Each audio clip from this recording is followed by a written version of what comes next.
کسی گاؤں کے لوگ بہت زیادہ مہمان نواز تھے۔ ان کے گاؤں میں کوئی مہمان آ جائے تو بہت آؤ بھگت کیا کرتے تھے۔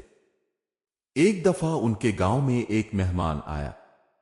گاؤں والوں نے اس کے آگے طرح طرح کے کھانے دسترخوان پر چان دیے، ساتھ ہی ایک بڑا سا ڈنڈا رکھ دیا۔ مہمان کھانے دیکھ کر بہت خوش ہوا، لیکن ڈنڈا دیکھ کر ڈر گیا۔ میزبانوں سے پوچھا، یہ ڈنڈا کیوں رکھا ہے؟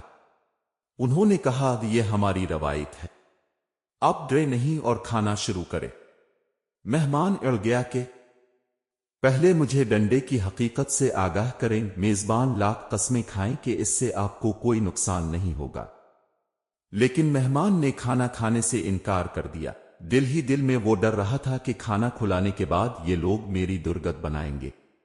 مہمان کا کھانا کھانے سے انکار سن کر پورے گاؤں میں کھلبلی مچ گئی۔ ایک بزرگ کو مہمان کے پاس لایا گیا کہ وہ ڈنڈے کی حقیقت بیان کرے۔ بزرگ ڈنڈا دیکھ کر غصے ہوئے اور کہا، اتنا لمبا ڈنڈا نہیں رکھتے، اسے 3 فٹ کم کرو۔ ڈنڈے کو فوراً 3 فٹ کم کیا گیا، لیکن مہمان اب بھی کھانے سے انکاری تھا۔ وجہ ڈنڈے کی اب بھی لمبائی 5 فٹ تھی۔ گاؤں والے بہت پریشان ہوئے۔ ایک اور بزرگ جن کی عمر 90 برس ہوگی ان کو لایا گیا۔ وہ بھی ڈنڈے کی لمبائی دیکھ کر آگ بگولا ہو گئے۔ کہنے لگے کہ ہاتھ کی لمبائی کے مطابق چھڑی رکھتے ہیں، اس کو کم کرو۔ ڈنڈے کٹ کر چھڑی کے برابر ہو گیا۔ اب چھڑی سے تو مہمان کو کوئی ڈر نہ تھا، لیکن اس کا تجسس برقرار تھا کہ اس ڈنڈے کی اصل حقیقت ہے کیا۔